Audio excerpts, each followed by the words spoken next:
Bem-vindo ao canal se você é novo por aqui, meu nome é Marina, eu sou nutricionista e cozinheira e aqui no canal a gente conversa sobre alimentação saudável, tem várias receitas, tem vídeo toda terça e quinta, então se você ainda não é inscrito, se inscreva.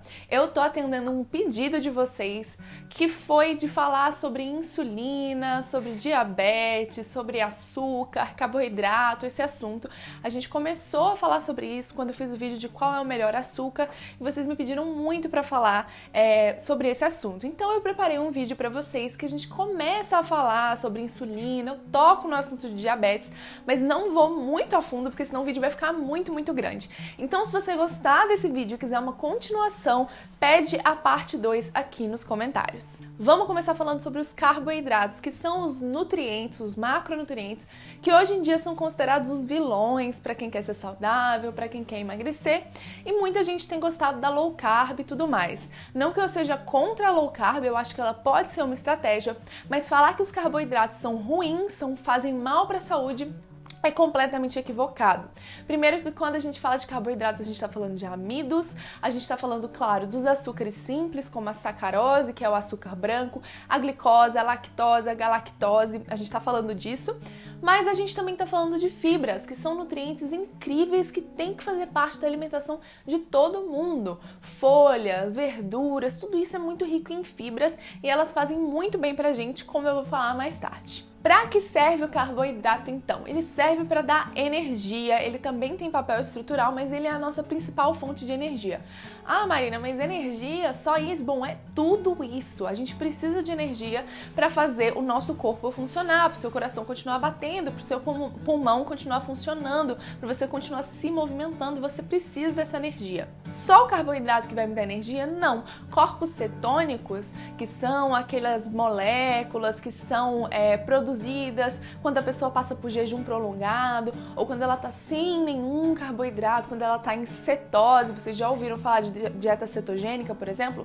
Os corpos cetônicos também servem como fonte de energia, mas os carboidratos são a forma mais eficiente de energia, é a mais fácil de você conseguir usar. A gente não faz cetose, por exemplo, para praticantes de exercício físico, de atividade física, a gente não vai muito para esse lado. Se você quer ganhar massa muscular, por exemplo, você não pode deixar de comer carboidratos e lidar só com os corpos cetônicos. Então, os carboidratos são muito importantes, são fonte de energia, são estruturais e eles podem ajudar você a alcançar objetivos como ganho de massa muscular e até mesmo emagrecimento, se utilizados de uma forma inteligente.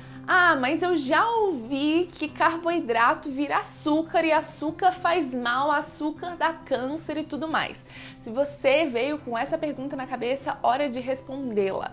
Nem todo carboidrato vira açúcar no sangue. Isso é um mito, isso não é verdade, é um jeito muito truncado de colocar as coisas.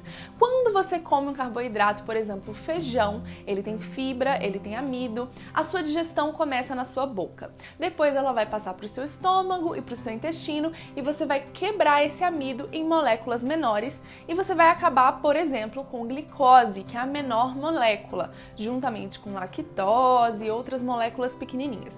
Então você começa com um carboidrato muito grande e termina com um carboidrato muito pequenininho, que na maior parte das vezes é a glicose. Do seu intestino, a glicose vai para sua corrente sanguínea, viu? Virou açúcar no sangue. Não, calma. Não vai ficar toda a sua glicose no seu sangue lá dançando durante horas e horas, dias e dias. Você não vai ficar com o sangue cheio de açúcar e por isso você vai ficar com diabetes. Não é isso. Da sua corrente sanguínea, a glicose vai entrar dentro dos seus órgãos, dentro dos seus músculos e vai ser usada pelas suas células para você ter energia. O cérebro, por exemplo, é um órgão que funciona muito bem com glicose. A glicose que não é usada nessas coisas vai para onde? Se você respondeu para gordura, a pança, para ficar gordo, não, gente, não. Ela primeiro vai para o seu fígado e para os seus músculos. O principal armazenamento de glicose que a gente tem, de energia que a gente tem, não é a gordura. é o fígado e os músculos. Lá a glicose vai ser armazenada como glicogênio. E aí quando você passar um tempo de jejum, como por exemplo a hora que você está dormindo, o glicogênio vai sendo quebrado e vai sendo utilizado pelo seu corpo. Assim você não vai ficar sem energia e morrer, né? Essencialmente. Então é para isso que serve o glicogênio e é para isso que serve a glicose. A gordura que a gente tem, ela não vem necessariamente da glicose que não foi utilizada por causa do carboidrato que você comeu. Não é o carboidrato que vai fazer gordura. O que vai fazer gordura em você vai ser um armazenamento de excesso de energia, que é se você comeu além das calorias que você precisava. Então, se você tem muitas calorias e pouco gasto de calorias, você provavelmente vai engordar na forma de gordura que vai estar ali armazenada, a sua gordura e tudo mais. Então, para emagrecer é só passar fome, que aí eu como menos do que as calorias que eu preciso e aí a gordura vai embora? Não, não é tão simples assim. E se você quiser tirar algumas dúvidas sobre emagrecimento, tem um vídeo que eu fiz em que eu falo sobre erros no emagrecimento e ele tá bem útil para explicar essa coisa das calorias e tudo mais, então vai dar uma olhada, eu vou deixar o link aqui embaixo para você. Agora que você entendeu o básico, a gente vai aprofundar para você entender ainda melhor. Não é simples assim, você come um feijão, um arroz, uma batata, outra fonte de carboidrato, você digere, ela se transforma em glicose e entra dentro dos órgãos que estão precisando espontaneamente. Não é assim, tem um controle no nosso corpo muito inteligente, que é metabólico e também hormonal. E aí quando a gente fala sobre os hormônios que controlam essa entrada e saída e uso da glicose pelos nossos órgãos, armazenamento no fígado e tudo isso que eu falei, a gente fala de alguns hormônios, como por exemplo o glucagon, a adrenalina, o hormônio do crescimento e a insulina. Esse controle da nossa glicose, ele é bem complexo de entender e, sinceramente, nós que estamos estudando ainda, eu estou estudando a partir de outros estudos, mas até os cientistas que estão estudando de fato, fazendo pesquisas, fazendo testes e tudo mais, escrevendo os artigos científicos, até eles não entendem completamente todos os mecanismos que estão envolvidos. A gente ainda está descobrindo e essa é a beleza da ciência. No entanto, a gente tem já soluções simples para essa questão complexa. A solução simples é comer comida de verdade, numa quantidade suficiente, escutando a sua fome e a sua saciedade, baseando a sua alimentação em alimentos in natura e minimamente processados e tendo a maior parte da sua comida, da sua dieta, feita de vegetais. Comer boas fontes de proteína, comer boas fontes de gordura, então é ter uma alimentação variada, colorida, tudo isso que eu falei. E se isso pareceu difícil pra você, continua acompanhando o canal, porque aqui toda vez que eu sugiro uma ideia de refeição, uma ideia de receita, eu tô falando sobre essa comida de verdade. Então a gente já tem algumas dicas, eu vou deixar alguns vídeos úteis aqui embaixo sobre dicas para te ajudar a ser mais saudável. A gente vê muita complicação e muito mito sendo divulgado de forma sensacionalista na internet. E não precisa de tudo isso. E agora vamos voltar para nossa insulina, senão esse vídeo vai ficar ainda maior. Então vamos para a insulina, esse hormônio tão famoso, que é o tema do nosso vídeo de verdade, que está envolvido no emagrecimento, está envolvido na questão de engordar, está envolvido na diabetes. Ele é produzido no nosso pâncreas, pelas célulazinhas do nosso pâncreas, que são especialistas nisso, e ele tem a função de pegar toda aquela glicose que tem no nosso sangue e facilitar o transporte dela para dentro das células. Ele é basicamente a chavinha que vai abrir a porta de entrada da glicose para dentro das células. Se eu não tiver insulina para abrir essa porta, a glicose não entra na célula e ela não vai ser utilizada, ela vai ficar acumulando lá no sangue. Então, como você pode perceber, a insulina é muito importante. Então, é o seguinte, quando tem muita glicose no seu sangue, a insulina também vai aumentar e fazer com que essa glicose entre e vá cumprir sua função e vá ser útil. Entre dentro das células, dentro dos músculos, dentro do fígado, seja armazenada. Então, ela promove o armazenamento da glicose. Além disso, a insulina também faz o contrário. Se a glicose estiver muito baixa no seu sangue, a sinalização que a insulina vai fazer vai ser para o fígado degradar aquele glicogênio que ele tem dentro e transferir ele para o sangue. Então aquela glicose que estava armazenada no fígado vai ser liberada para o seu sangue para você usar, porque senão você vai ter hipoglicemia, ficar fraco e tudo mais, e não vai ter a glicose para você. Além disso, a insulina também está relacionada à nossa adiposidade, à nossa gordura, as nossas reservas, na forma dos nossos pneuzinhos, da nossa gordura e tudo mais. Os nossos tchauses. O Chauceps? Chauces. O Chauceps. Então a insulina também promove o armazenamento de gordura. Ai meu Deus, então a insulina é a vilã, porque eu não quero armazenamento de gordura. Todo mundo precisa de um armazenamento de gordura. Se você tiver 0% de gordura corporal, você vai ter problemas. Se você é mulher e começa a baixar demais, por exemplo, a sua gordura corporal, uma das primeiras coisas que vai sumir é a sua menstruação, a sua saúde, fertilidade, o seu sistema reprodutor vai começar a sofrer. E quando você tem 0% de gordura, os hormônios não conseguem mais ser produzidos, porque a gente precisa de gordura no nosso corpo. Então, promover o armazenamento de gordura não é o problema da insulina. E outra coisa que a insulina faz é inibir a degradação dessa gordura. Então, se a insulina está muito alta, significa que tem muita glicose no sangue, então tem glicose para usar. Se eu tenho glicose para usar em abundância no meu sangue, para que eu vou quebrar as células esvaziar os meus adipócitos de gordura, né, para poder usar essa gordurinha que tá no meu pneuzinho? Não precisa, porque tem muita glicose no sangue. Então, isso não é um problema. Isso não é um problema se você tem uma alimentação equilibrada, se a sua insulina está controlada e fica em bons níveis.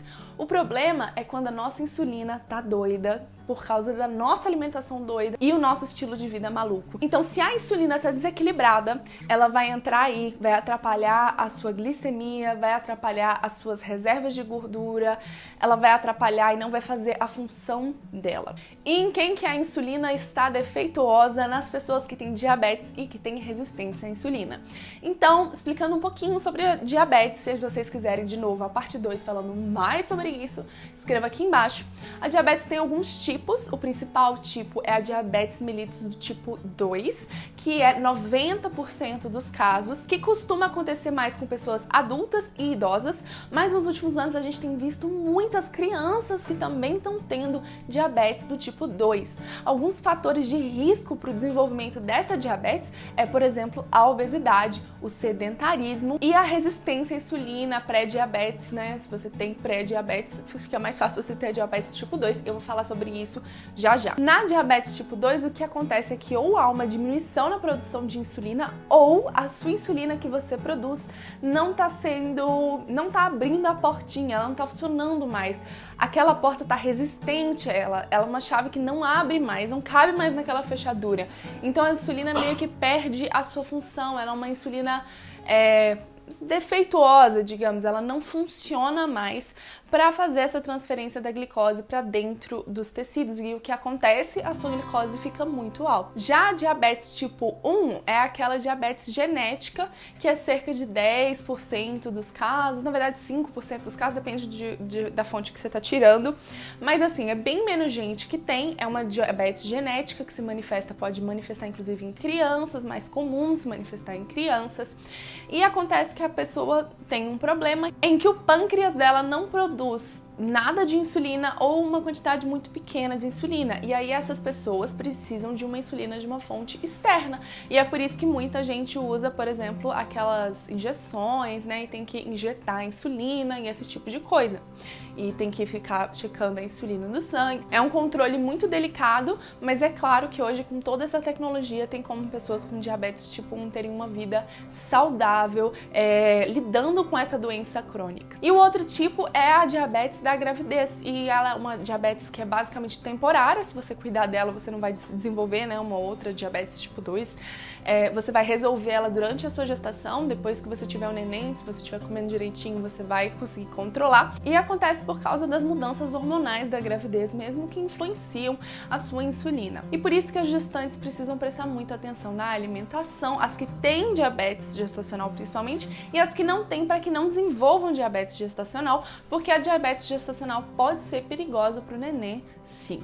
E a pré-diabetes, que as pessoas também chamam de resistência à insulina, é aquele caminho para diabetes do tipo 2.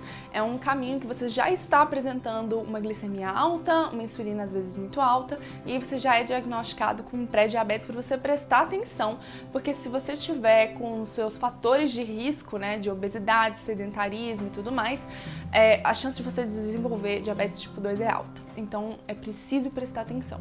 E para fechar, vamos conversar sobre o tão falado índice glicêmico. Toda vez que a gente fala sobre insulina, sobre low carb, a gente fala sobre índice glicêmico. Índice glicêmico é realmente uma coisa importante para considerar na sua alimentação. Mas também tem algumas coisinhas que as pessoas exageram e aí a gente vai falar sobre isso. Para descobrir o índice glicêmico de um alimento, o que se faz é pegar uma porção que tenha 50 gramas de carboidrato, administrar e aí ver quanto que a insulina aumentou em 2 horas. Então, basicamente, descobrir o efeito daquele carboidrato na insulina. Quanto que vai aumentar, qual vai ser a velocidade, para ver aquela curva, né? Então, o que é importante quando a gente fala sobre insulina e sobre todo esse lance do índice glicêmico é pensar numa curva, pensar numa progressão. Quando você come algo, tem o tempo disso ser digerido, tem o tempo disso ser absorvido, tem o tempo disso ir para o seu sangue, tem o tempo dessa glicose e do seu sangue para o seu fígado, para os seus músculos e tudo mais. Então, todo esse processo ele é expresso por uma curva, e aí essa curva é importante para a gente entender o efeito, né, daquele alimento no seu corpo. A carga glicêmica é um pouquinho diferente do índice glicêmico porque na conta ela inclui mais sobre a quantidade de carboidrato mesmo daquele alimento e não só sobre o efeito no sangue. Mas isso não é importante pra gente. O importante não é o índice glicêmico daquele alimento. O importante é o efeito glicêmico da refeição como um todo. Sim, se você fica pensando assim, não, a batata doce, eu ouvi falar que ela tem o melhor índice glicêmico. Então agora, a partir de agora, eu vou comer só batata doce nas minhas refeições. Mas dependendo do que vai com essa batata doce, o efeito glicêmico dela muda. Então, o diferente é isso, a gente não come alimentos isolados, não existe isso na nossa alimentação. É muito incomum, tá? Às vezes, no meio da tarde, você vai comer só uma pera de lanche, porque é o que tem e tudo mais. Mas, de maneira geral, o nosso hábito é comer um prato de almoço, um prato ou um lanche de jantar, comer uma combinação de alimentos no café da manhã. E esses alimentos, eles vão influenciando o outro em seu efeito glicêmico. Então o que é importante para saber sobre índice glicêmico e efeito glicêmico? Quanto mais complexo o carboidrato, melhor o efeito glicêmico. Então, mais devagar vai ser esse aumento da sua glicose no sangue, a sua resposta de insulina e tudo mais. Vai ser mais lento, vai ser mais comedido, vai ser mais fácil de controlar. E a sua insulina não vai fazer aquelas coisas que a gente falou sobre promover o aumento da gordura de forma exagerada ou promover o armazenamento de forma exagerada. Ela vai ser tranquila, ela vai ser mais controlada. Então, quanto mais complexo o carboidrato, melhor. Quanto mais fibras, melhor, porque a fibra, hora de falar da fibra. A fibra é o melhor carboidrato que existe. Não, mentira, não vou falar isso não, porque o povo fica falando melhor isso, pior aquilo. A fibra é uma coisa linda de Deus. A fibra é um componente que a gente encontra em vegetais e que não é digerido e absorvido pelo nosso intestino. Então é basicamente como se ela passasse lisa e formasse o seu bolo fecal. Ela tem vários benefícios, por exemplo, ela fermenta no cólon, dependendo do tipo de fibra, e ela alimenta as bactérias boas quando ela faz isso. Então ela promove uma ótima saúde no seu intestino. Outros tipos de fibra fazem justamente um efeito na sua glicemia positivo. Então já tem vários estudos mostrando que fibras fazem muito bem para quem tem diabetes, que fibras fazem muito bem para quem precisa controlar a insulina. As fibras são maravilhosas e onde você encontra grandes quantidades de fibras? Nos vegetais, nas folhas, na berinjela, no pepino, no tomate, também nos grãos integrais, né? Então a fibra é maravilhosa nesse sentido e ela é ótima quando você está falando de efeito glicêmico. Outra coisa que é boa no efeito glicêmico é um amido, a porção do amido que a gente chama de amido resistente. Então o amido tem o amido que você consegue digerir, né, e usar como energia, apesar dele ser muito melhor do que por exemplo, o açúcar, sacarose, o amido é muito superior, mas tem um amido melhor ainda, nesse sentido de efeito glicêmico, que é o amido resistente, que tem em porções significativas nas leguminosas. Mas eu acho que eu tô dando informação demais, vocês me digam se tá muito denso o vídeo e aí eu dou uma simplificada no próximo. Outra coisa que faz muito bem pro efeito glicêmico é proteína. Se você tem uma alimentação, uma refeição que tem bastante proteína, você também não vai estimular muito a insulina. Então alguém me perguntou assim, é verdade que a carne vermelha é ruim porque tem alto índice glicêmico ou faz mal pra glicemia, alguma coisa assim? Não, não é verdade. A proteína é ótima porque tem um efeito na glicemia de baixar, digamos, a velocidade de absorção dos carboidratos. Então, na refeição ela é muito boa. E a última coisa que eu quero dizer é que as gorduras são muito boas também. As gorduras também têm essa influência boa no nosso efeito glicêmico. O que tem uma influência ruim no nosso efeito glicêmico? A ausência dessas coisas e a concentração de açúcar simples. Então, alguém falou assim, quais são os piores alimentos em termos de índice glicêmico? Açúcar puro, açúcar branco, mel, melado, rapadura, néctar de coco, até o açúcar de coco, que fala que tem um ótimo índice glicêmico, ainda assim ele tem um índice glicêmico alto porque ele é um açúcar. Então os açúcares são péssimos nesse sentido. Outra coisa, por exemplo, uma preparação. Sucos adoçados tem péssimo índice glicêmico. Geralmente as pessoas batem, quebram as fibras e tem gente que ainda coa as fibras. Quando você faz isso, as fibras, que era a única parte boa, vai embora, você concentra o açúcar da fruta e ainda tem gente que adiciona mais açúcar, então o índice glicêmico disso é super alto. Então, a ausência daquelas coisas que eu falei, fibra, gordura, proteína, faz com que a sua refeição seja pobre em nutrientes e também com alto índice glicêmico, efeito glicêmico e a concentração de açúcares. Então o que dá para entender disso tudo? O que seria um almoço com ótimo efeito glicêmico? Um almoço feito com uma proteína, com muitos e muitos vegetais crus e cozidos, com arroz integral ou algum outro tipo de carboidrato, por exemplo, batata, pode ser até a batata inglesa, ela tem bom índice glicêmico. Feijão, lentilha, o grão de bico e ainda cozida ou preparada com algum tipo de óleo bom ou gordura boa, não precisa nem ser um óleo refinado, você pode, sei lá, só considerar a gordura da carne, por exemplo, não necessariamente precisa ter um óleo refinado, é porque a gente brasileiro gosta de refogar um pouquinho, né? E não tem problema se for com moderação.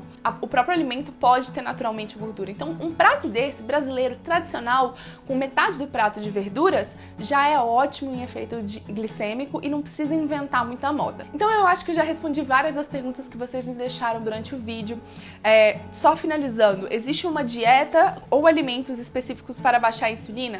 Alimentos específicos, não. Mas uma dieta desse jeito que eu falei, com um efeito glicêmico mais baixo por causa de refeições balanceadas e completas com aqueles elementos, vai fazer efeito para você controlar a sua insulina. Então eu finalizo com a resposta da pergunta da Letícia. Para você evitar ter resistência à insulina, evitar ter diabetes, não é só cortar carboidratos, é melhorar o efeito glicêmico de toda a sua alimentação, é não ser sedentário, fazer atividade física, né, eliminar os fatores de risco, lutar contra a obesidade. Se você já tá com excesso de peso ou tá obeso, procure um nutricionista para te ajudar a perder esse peso, para que você não tenha doenças crônicas derivadas disso, sendo que a obesidade já é uma doença crônica, e continuar comendo muito bem. Se você não tem excesso de peso, coma muito bem para evitar também você ganhar peso e ficar nessa área de risco, e melhorar esse efeito glicêmico para que você não tenha, não desenvolva diabetes nem resistência à insulina. Tem gente magra que tem resistência à insulina também, gente. Então, tem gente que é magra, mas quando você vai olhar também a porcentagem de gordura do corpo é bem alta, que é pouquíssimo músculo e muita gordura.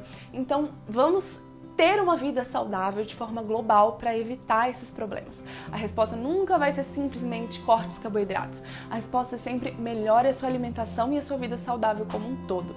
E eu espero que o canal ajude você com esse desafio. Se você quiser saber mais sobre diabetes, quiser a parte 2, comenta aqui embaixo. E se você quiser saber mais sobre carboidratos, mais profundamente, quiser receitas de carboidratos bons, se você quiser assim mergulhar nesse assunto, fazer todas as suas perguntas sobre low carb, ter todas as suas perguntas sobre adoçante, açúcar respondidas, vai lá no Clube Saudável, porque o mês de abril é um mês para falar de carboidratos, então vai ser super denso nesse assunto e tem muita coisa legal por lá. Eu vejo você então na próxima. Tchau! It's sad because it just